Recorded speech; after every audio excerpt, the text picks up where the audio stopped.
Hey, good morning everyone. It's Sarah. Okay, I'm gonna ask everyone to bear with me here for a little bit. As I've said before, I am new to this whole video making thing, but that's not the biggest problem here. The biggest problem here is I just do not feel organized enough for this video, but it's pretty important information that I think really needs to get out. So I'm just gonna do the best I can to get this together for you, and I might try to do a full, more extensive video later on, but right now I just want to get down to the nitty-gritty, I guess you could say, of what is, well, I mean, there's multiple aspects of this hoax, and I am definitely at the point now where the Orlando shooting was absolutely 100% fake, and I think that there's multiple agendas to it. There's not just one aspect to look at here, but I think one of the main driving factors behind this hoax is money, which is the case with all of them. Money is a big deal with all of them. Obviously, the gun control is a big factor of it, and in fact, you know, the gun control, or actually the First and Second Amendment, are being attacked with this event, as I'm sure some of you have seen pointed out in other videos. But I guess the point I'm trying to make is the reason that they chose the location they did, I think, has a lot to do with money. Especially the hospital that they chose to take all the patients to, which, when this event first started to unfold, one of the first things that caught my attention right away was that they were saying that all of the victims were taken to the same hospital, to Orlando Regional Medical Center. Now, being a trained medical professional, that has worked in a hospital for years, I can tell you that in this type of mass casualty event on this scale, where you're talking about over 100 victims, whether they were dead or injured, is kind of irrelevant, because even those that died, you know, some of the ones that did die did go to the hospital. So even if you watch the video clip of the doctors talk, this one, the surgeons, which I'm going to do a whole separate video on this, but they talk about there being 40-something patients that they saw, and if you notice, they're talking to 6 doctors here. 6 surgeons. So 6 surgeons operated. That would be their trauma team, basically. All hospitals have trauma teams, and that would be their trauma team that would be at the hospital 24/7, because not necessarily all those same people, but they would have a trauma team at the hospital 24/7, because Orlando Regional Medical Center is a a level 1 trauma center, which means that they have to have a trauma team in the hospital at all times, 24/7. That's really the only difference between a level 1 trauma hospital and a level 2. A hospital that's equipped for level 2 is they are still equipped to take on the same type of patients. The only difference is that they don't have a trauma team on call, in the hospital 24/7. They're just on call. So if they get first news of an incident that occurred, they would immediately call in their trauma team to care for the victims, because not all hospitals have level 1 trauma status, and not all instances take place in a location where the closest hospital is a level 1 trauma location.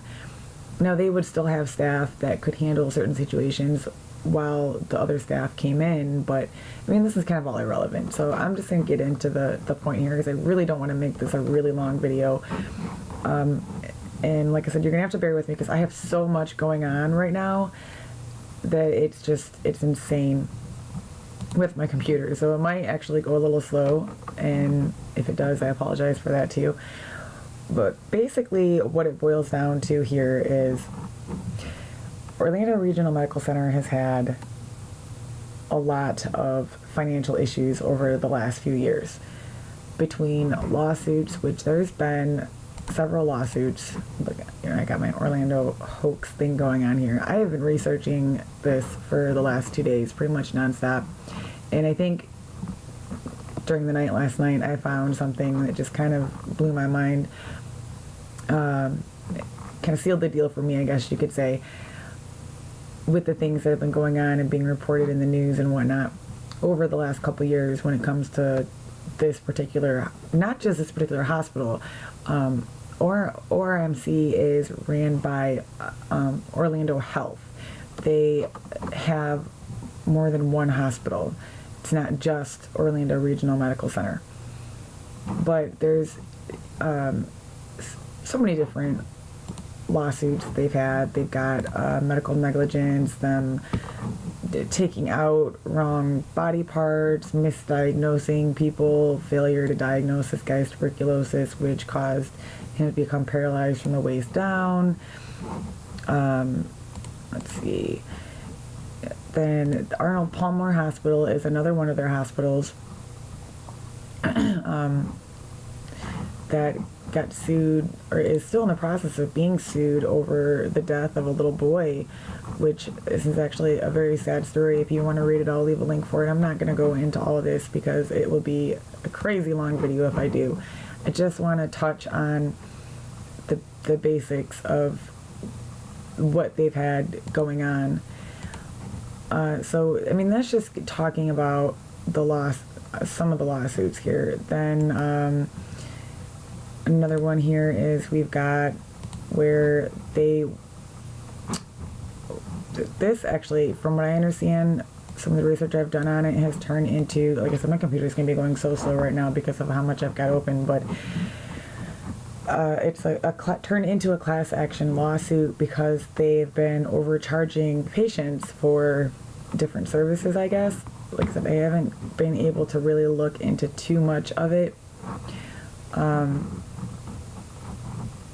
But you can see right here, new lawsuit filed against Orlando Health, which, like I said, they have multiple hospitals, claiming the group is ripping off patients by overcharging them by more than 3,000%.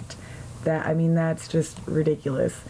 So they do have a total of 8 hospitals, which includes, like I said, the Arnold Palmer and ORMC. And this one talks about dozens of former patients who may join the lawsuit as the couple filing the suit pursues a class action lawsuit status. So the company was billing patients for more than $183 million in what's called time units of anesthesiology. But the cost was only about $5 million. So they're charging $183 million for something that's costing them about $5 million. Now, this article is from February 2014, so this isn't going back that long ago. I don't really know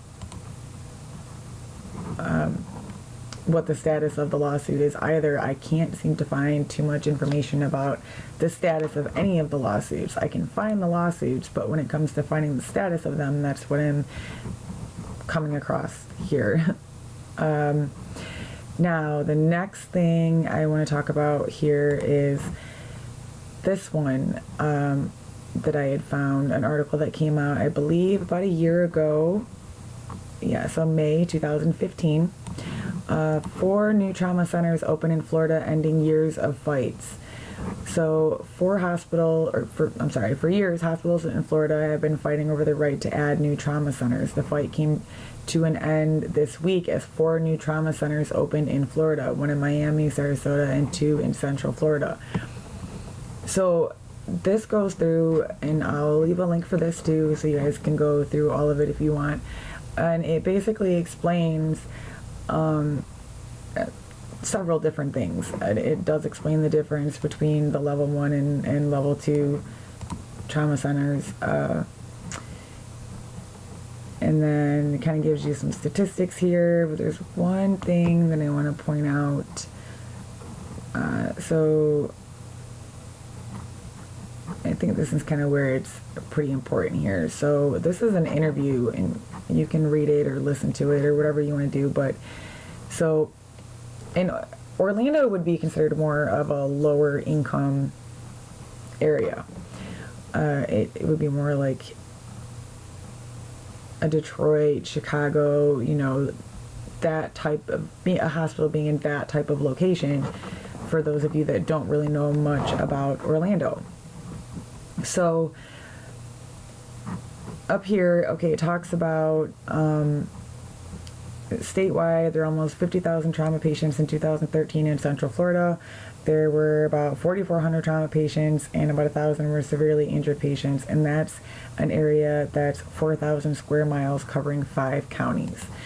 4,000 patients in an area with 2 to 3 million people doesn't seem like a lot. Okay, no, that's the reason why there's so much rancor over this. It's very expensive to operate and staff these trauma centers. We're talking tens of millions of dollars. Existing trauma centers worry that the new centers will siphon off patients, and the doctors and surgeons and nurses who treat them will lose proficiency. And then here's the key part right here, and they would also lose money. Like I said, ORMC is a level 1 trauma center. So if you've got these 4 other trauma centers opening, you're going to have it's going to be taking their patients away from them, and they're going to be losing money for those patients. So 2 of the new trauma centers are in more suburban areas and are more likely to get car accidents, falls, blunt trauma. These patients often have insurance, which make them desirable. And then key point right here, hospital analyst Michael Carroll says this could put Orlando Regional Medical Center in a tough place. And definitely it would put them in a tough place. And the reason why, because it's inner city location, it will tend to draw and receive what has euphemistically been referred to as the gun and knife club. Typically individuals who have limited or no health insurance, therefore become uncompensated or bad debt for the hospital and are very expensive cases. Now, this is where it gets really interesting. Let me just double check here. Oh, and before I get into the next part, I just want to talk about their expansion here. They've been working on, or were working on, a $300 million expansion that was to begin in 2012. I'll leave links for all of this. It's going to be a lot of links, so it might take me a little while, but I will get them all in there. I might just upload the video and then add in all the links after that. I'm not sure yet, but I will eventually get all the links in there for anyone that wants to go over this. Now, so they announced this $300 million new renovation they're going to do with 10 tower, blah, blah. I'm not going to go through and read all this, but obviously this is going to be a lot of work and a lot of money. And this was over here, I think it talks about the project. Now this is from December 23rd, 2011. And all right, so it's talking about them saving money. I just want to see where it said. I thought there was one of the articles had mentioned when the project was supposed to be completed, which I believe they said that it was supposed to be done sometime in 2014. Now, it actually, where did I put it? Goodness. I am so sorry. Like I said, I knew I was not organized enough to do this. Okay, oh, so sorry. So it was actually finally completed just January 2015. So it hasn't been that long ago that it was done, and the work began in October 2011. And like I said, that's $300 million.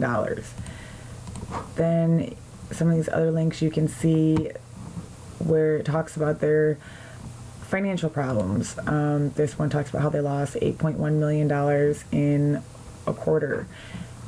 and this is dated, yes, for 2013, but there are other articles here that do talk about other financial problems that they were having, especially they were doing a lot of layoffs. There's a lot of different information I found about layoffs that were happening throughout the hospital. They were supposed to lay off, I believe it was about 400 staff from when they closed this, I guess they used to have this Lucerne Pavilion, and they actually ended up closing it earlier than they planned on and transferred those patients to the hospital. So because they closed this, they had to lay off all those people that worked at that facility. So you basically have an entire facility that, you know, had 174 inpatient beds.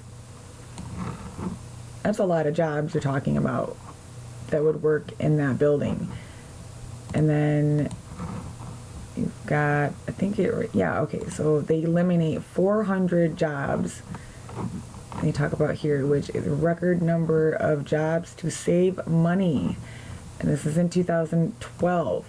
So the other article was 2013. So even a year after laying off 400 or up to 400 people, or eliminating up to 400 people, they continued to lose money. There's even this whole website here basically dedicated to talking about a lot of the different problems going on with Orlando Health. It's this orlandohealthwatch.org. Unfortunately, there isn't really any updated information on that site, or on this site, but it kind of gives you an idea of some of the issues and that they've been having, financial issues. Obviously, I mean, it's pretty clear. They don't really give you a good idea where they're losing the money, but they're definitely have been losing money.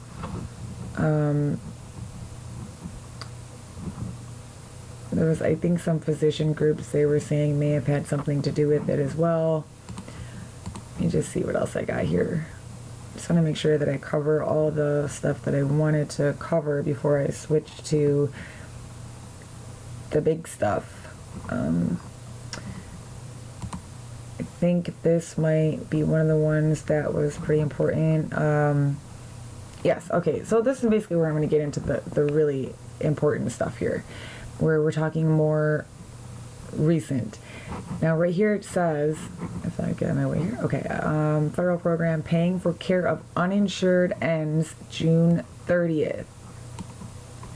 Now this was written, so February 2015. More than $142 million in funding could be cut from Central Florida hospitals next year if the state and federal government don't agree to extend a program that pays for the care of low-income and uninsured patients.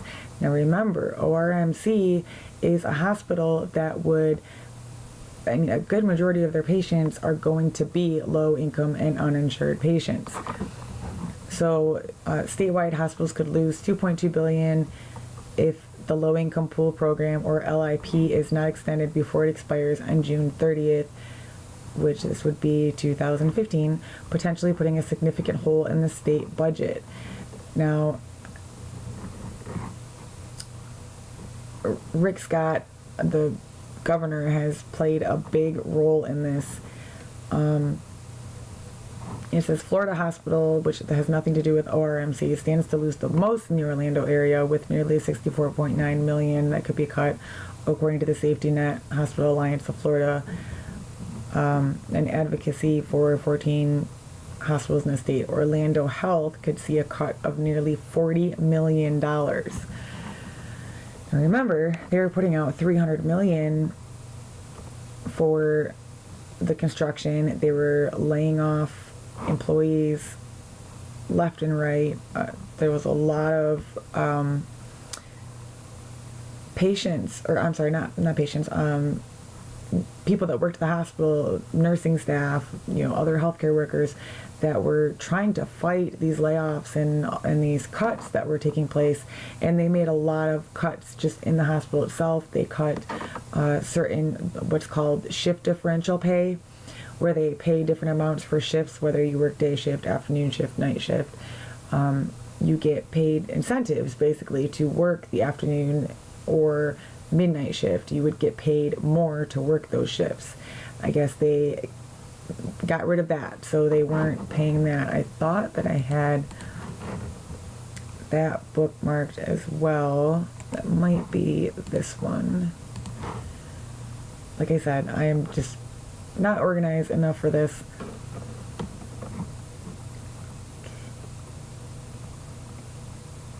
Okay, so yeah, the CEO of Orlando Health, Sherry Satiric, says the hospitals are losing money and they need to save over $18 million a year. To make these savings a reality, the CEO and executive board have decided to cut all night and weekend differentials from their workers. This is going to cost between $7,000 and $15,000 a year. Let's not forget that the Orlando Regional Medical Center, a part of Orlando Health, is home to John Hillenmeyer, ranked as one of the top 25 highest paid nonprofit hospital CEOs in the country. Add into that the fact that executives at Orlando Health pocketed $10.3 million in compensation last year. It sure seems likely they could make a few revisions to their executive compensation package, and that would help to balance their budget a little. As of now, over 4,000 people have signed a petition started by an RN, Winnie Parker, at a hospital, asking Orlando Health to reconsider cutting the workers' differentials. Let's see. So they delayed the forced pay cuts for 1 month. Despite the delay, a spokesperson for Orlando Health said the decision to make the cuts is final. That cannot be changed. And then the CEO even said that if they really wanted to keep the differentials, that they would be forced to make another round of layoffs of more than 300 employees. Now, fewer nurses means higher nurse-to-patient ratios, which you get crappier care in a situation like that. Now, this is, again, 2013, towards the end of the year. And when, I don't remember when they were trying to make the layoffs.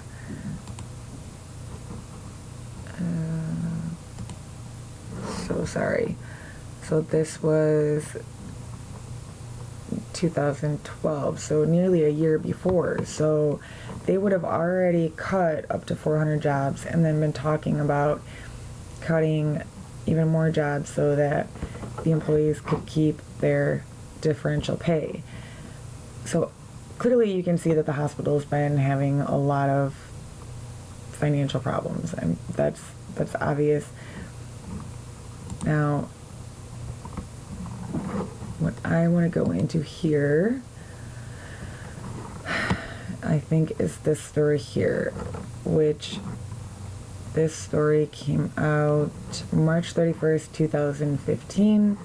Florida senators meet with feds over health care money. Now this one's pretty important. Tallahassee, amid growing budget discord that could derail this year's sessions of the Florida legislature, Senator President Andy Gardner dispatched 2 top Republican senators to Washington to talk with federal officials about more than $1 billion in health care grants the state could soon lose. Gardner, an Orlando Republican who works for a hospital, took the unusual step even as top officials with the administration of Governor Rick Scott are directly negotiating with the U.S. Department of Health and Human Services and the Obama administration. Tuesday's visit by Sen. Rene Garcia of Hialeah and Garrett Richter of Naples comes as the House and Senate are prepared to vote this week on sharply divergent budgets that are more than $4 billion apart. That's because the Senate assumes that Florida will get billions in federal aid, including money that the state could receive if it expands health care coverage to about 800,000 Floridians who are now ineligible. the Senate has proposed accepting federal aid linked to President Barack Obama's healthcare overhaul, even though House Republicans have been adamantly opposed. That extra money could also help hospitals.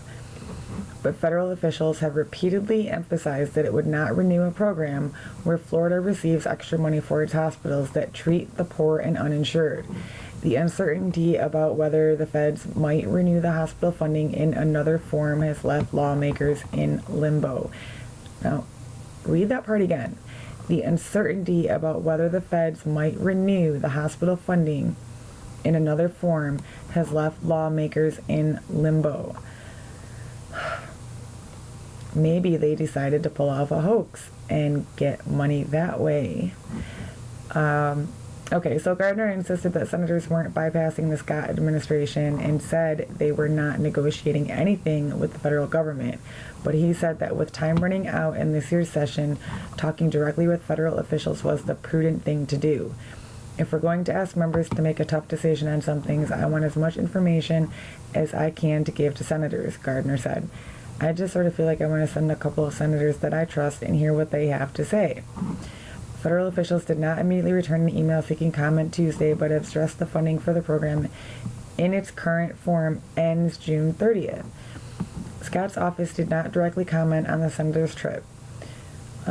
Spokeswoman Jackie Schutz said the governor was focused on other issues this session, adding, "We are confident the federal government will not end the LIP program they run to help low-income people access health care." Gardner and other Senate leaders have warned that they would not approve a budget that results in large cuts to the state hospitals. They also suggest that Scott's tax cut package could also be in jeopardy. When Scott proposed nearly $700 million in tax cuts, he assumed Florida would not lose the extra federal money for hospitals. So you can clearly see that they were going to lose all of this money, which, I mean, this isn't something new. A lot of hospitals have lost money, and a lot of it has to do with Obamacare. Now, but what I do want to point out is this Andy Gardner, which I find it funny that it just simply says that he's an Orlando Republican who works for a hospital, which they were fighting to not lose this money, but it doesn't specify what hospital he works for. So I'm going to go over here to Andy Gardner's Wikipedia page, I think is where,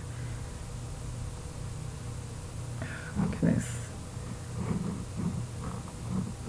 so sorry, like I said, unorganized. I feel really bad about this, but I just wanted to get this information out. Maybe that wasn't, I'm trying to figure out where I read that part. He's actually had a pretty significant position in the hospital. Hold on one second. Okay, so sorry about that.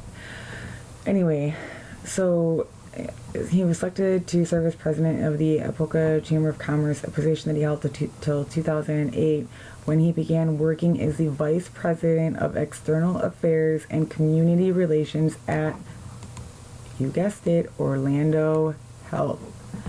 So this guy, Andy Gardner, is a politician who also works for the hospital and was trying to fight them on the money they were trying to take from the hospital. Oh, and the other thing I want to point out here is back in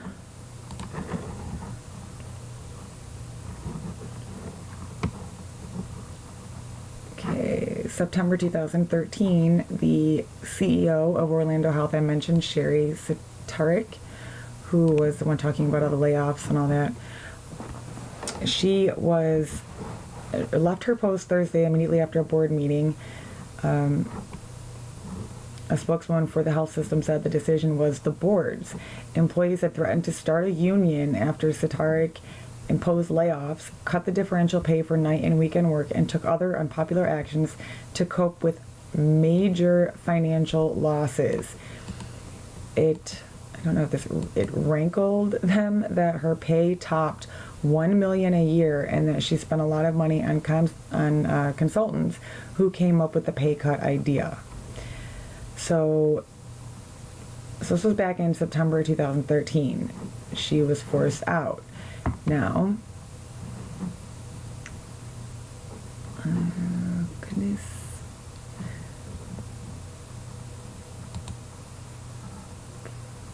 All right, the new CEO, Orlando Health's new CEO, makes his first public appearance April 2015.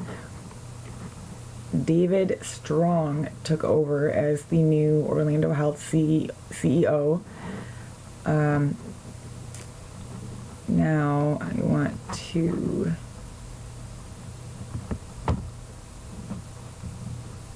look at a couple other things here regarding, actually, I think Mr. Strong, right here. This is another article talking about the new CEO of Orlando Health, David Strong. It just kind of goes through just a bunch of stuff. Now, after a 17-month absence of a permanent CEO, Orlando Health has a new leader named January 6th, starting April 1st. Now, I'm just going to skip all this. Like I said, I will leave links. I just want to come down here to the bottom and read this part down here. So you can kind of see what this guy is involved in. So Strong and his wife Grace were also heavily involved in community and charitable organizations in the Tar Heel State. He chaired the Greater Raleigh Convention and Visitors Bureau, American Heart Association's Triangle Heart Ball, and Leukemia and Lymphoma Society's Triangle Light the Night Walk, the United Way of the Greater Triangle Campaign. United Way of the Greater Triangle Campaign. And what is with all the triangle and everything? Triangle Heart Ball, Triangle Light, United Way of the Greater Triangle Campaign. Now then, I wanted to show the connection, or attempt to show the connection between the United Way and the UN. And the other thing that I also forgot to mention, I'm sorry, about this Andy Gardner, doesn't have a very good stance on the Second Amendment. In 2015 and 16, he was criticized by pro-gun interest groups for supporting Senate Judiciary Committee Chairman Senator Miguel Diaz de la Portilla in his decision not to agenda a carry-on-campus bill, effectively killing it. In February 2016, Gardner again sided with him in his decision not to agenda an open carry bill, citing respect for the legislative process and deference to the authority vested in committee chairs by the Senate President. So basically, he hasn't had a very good stance on the Second Amendment.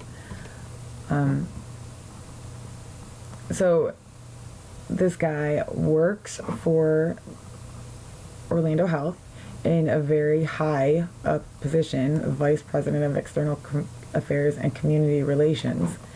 He's seems to be a little on the anti-gun side. And then they bring in this brand new CEO who is involved in a lot of different things, including the United Way. And like I said, I wanted to point out how they were linked to the UN, which we know that the UN wants to disarm us. Well, most of you watching my videos would probably know that, but for the life of me, I couldn't find much information. I did manage to come across this page. However, I was only able to come across a cached version of the page because it had been removed from Google, which this is from Prison Planet Forum, which I found it kind of odd that it says, okay, this is Google's cache of, and this is the website. It's a snapshot of the page as it appeared on June 3rd, 2016. So this page was removed pretty quickly, or I'm sorry, not long before this shooting had occurred, and the whole point of this was people were trying to figure out the relationship between the United Way and the United Nations. Now, somebody had left a comment on here, down here, talking about Wasim Saeed joined United Way Toronto in February 2007, which has got some very good information in it tying him to the UN. And if you click on read more, it doesn't do anything because the page is gone. It doesn't exist at all. So I had to actually go to the Wayback Machine here, all the way back to 2009, to find that particular article that he had linked to with this Wasim Saeed. Now, it says he joined United Way Toronto. I know this is in Toronto, but this is a worldwide thing, so that's kind of irrelevant. In February 2007, as Vice President of Community Investment, he leads the development and oversight of UWT's fund distribution process, including funding to member agencies and special grant programs, the volunteer review, and developing investment opportunities for major for major individual donors.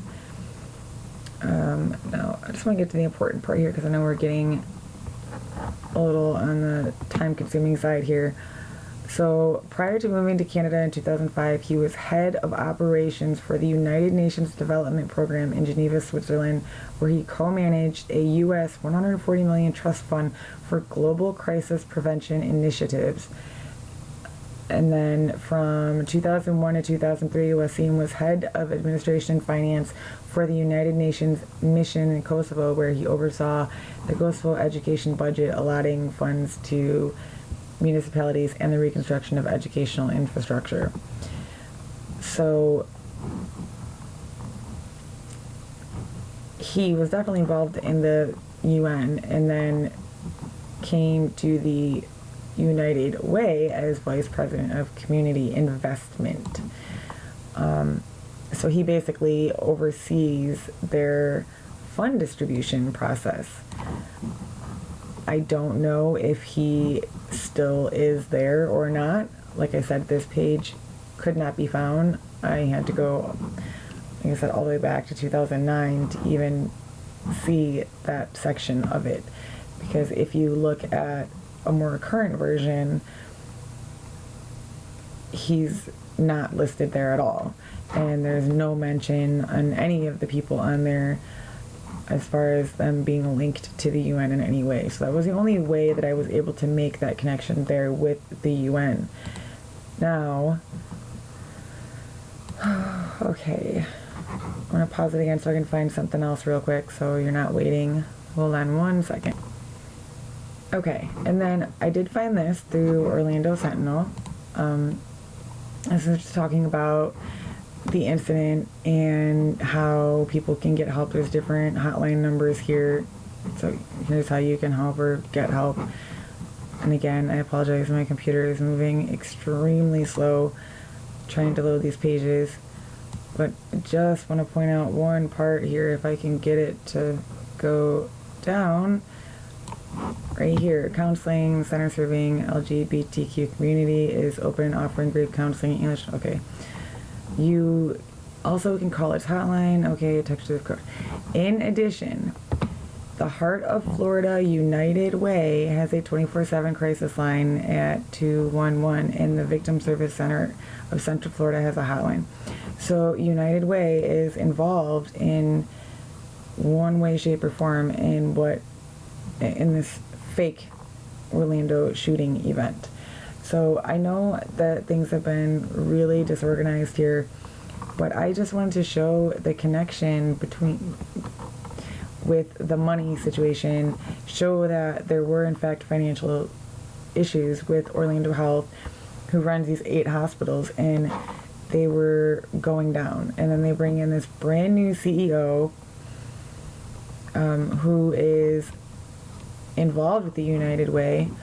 You've got a senator, that was on one of the other pages, I'm sorry,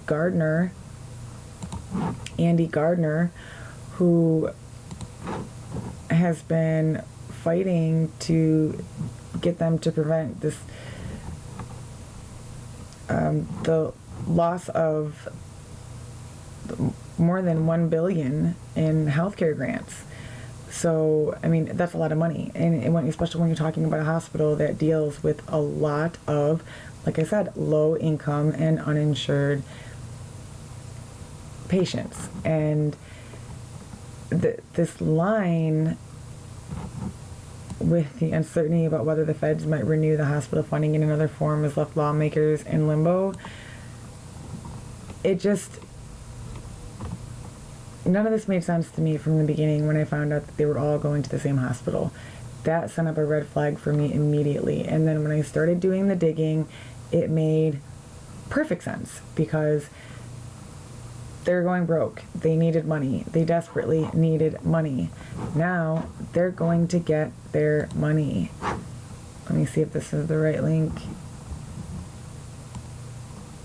Okay, so we're just going to listen to a couple minutes at the beginning of this press conference right here because this kind of just seals the deal and goes to show why, for those of you that don't think that this could be a hoax, that the whole thing could be fake, that there's no way that the hospital would go along with it, or, I mean, the excuse that the police and the feds and all that wouldn't go along with it, that's just ridiculous. Of course they would. But with the hospital, I wanted to show why the hospital would do this. And I think there's a pretty strong case here that they were financially going under and they need money. They lost a lot of funding. You've got a senator that holds a very high position within the hospital. They bring in a new CEO, and then this event happens. And I just want you to listen to I think, like the first minute, I think right here, of this woman speaking and what she's talking about. So I'm going to go ahead and play this. We ask that all inquiries related to volunteering, to donations, and other in-kind services be directed to communityrelations@orlandohealth.com. That's communityrelations@orlandohealth.com. In addition, we've had such outpouring and so many requests, we have set up two options for individuals or organizations looking to support Orlando Regional Medical Center and the Level 1 Trauma Center. So please feel free to share this information with friends, community. You can text Orlando, that's ORLANDO, to 20222 to donate $10 to ORMC's Level 1 Trauma Center. Of course, as always, the donation will appear on your cell phone bill. Or you can donate online at give.orlandohealth.com/ORMC, and monetary donations can be made by credit card at that site. For additional questions or inquiries regarding donations, please email orlandohealthgiving@orlandohealth.com or call 407-841-5194. I want to take a minute, I know it's packed in here, to recognize some very important people, first being our president. Okay, so you can see, I mean, they had all that set up so fast. This is 2 days after the event took place. They've got all this donation, everything set up. They're doing these huge press conferences. It seems like they're making the event more about the hospital than about the location the shooting itself took place at. And that was another thing that had actually caught my attention, the way they were running these press conferences. And I am going to do some other videos, or some more videos I should say, on the crisis actors and some other things that I want to point out. I will probably try to get another video of this together that's a little bit more organized, but like I said, I am new at this, so please forgive me that I wasn't organized. I tried to be. I've been doing research, like I said, pretty much nonstop for the last 2 days, trying to get this all figured out and get all the information laid out. And there was so much information I was finding and trying to get it all together and get what's the most important and not important, especially when I don't do this often. You can see that I don't have very many videos out. I really just started getting into this, so I'm definitely a newbie. And the other thing that kind of sucks about this is because I am a newbie to this video making thing, I don't have very many subscribers, so I don't have a way to get the word out to very many people. And I know there are some amazing channels out there that I think could do some amazing work with this information and just blow this whole thing wide open, even more than it already is. I mean, it's already so sloppy that it should be obvious to everyone, but this is just, there's so much, and hopefully somebody will pick up this information. Like I said, I'm going to leave all of the links for everything that I brought up, plus some of the extra links I have that I didn't even get a chance to mention because, this video is getting insanely long. I had no intention on making it this long, but I hope that you were able to watch it, and I ask that you please share this video and get it out. I have just over 100 subscribers. That's not very many people. Share this, or any of you that are subscribed to me. I hope maybe you see this and maybe you can get a better video together and get it out to your subscribers, because you have more, and just get the word out about this, because it's all about the money. The Orlando Health, there they are, they needed the money, and that's why all of the victims went to the hospital. Of course, the hospital shut down while they were there. They had to shut down, so they couldn't have people coming in and out of the ER when they were supposed to be taking care of all these victims from the shooting. But in a mass casualty event like this, you would not have all of the patients going to the same hospital. It just would not happen. I know this for a fact. You would not have, as the doctors in the videos are talking about, over 40 patients coming in at one time that you're treating, plus even more coming in, because we're talking about a total of over 100 people. Even though 50 of them died, they didn't all die on scene. Some of them died at the hospital, and then you had other people that came in for injuries. I mean, I don't know necessarily how many people were at the hospital, but in a mass casualty event of this size, all of the victims would not go to the same hospital. Absolutely not. So they had to go to the same hospital, because otherwise they would have had to have other hospitals in on it. And this was the hospital in the location, in the area. I think that may have something to do with why they chose this area. I'm not 100% sure on that, but I know that a lot of this has to do with Orlando Health, with them losing their money, with new trauma centers opening and taking more money from them. $300 million they just put out on a brand new expansion. It just, there's so much information. Anyway, I am really sorry that this is as long as it is, and please, I am begging you to get this information out there, pass it around, maybe see if some other channels will pick it up and go through the information that I'm going to provide, and maybe get a more organized video done on it. Like I said, I'm going to get the video uploaded, and it might take me some time to get all the links in there, but I will get all of the links into the video. If you have any questions for me, or if you need anything from me, just ask. And I really appreciate everyone that watched, taking the time to watch, and stay tuned, because I definitely have more videos coming, and I promise you they will be shorter and much more organized. Thanks again so much for watching, and I hope everyone has a great day. Bye.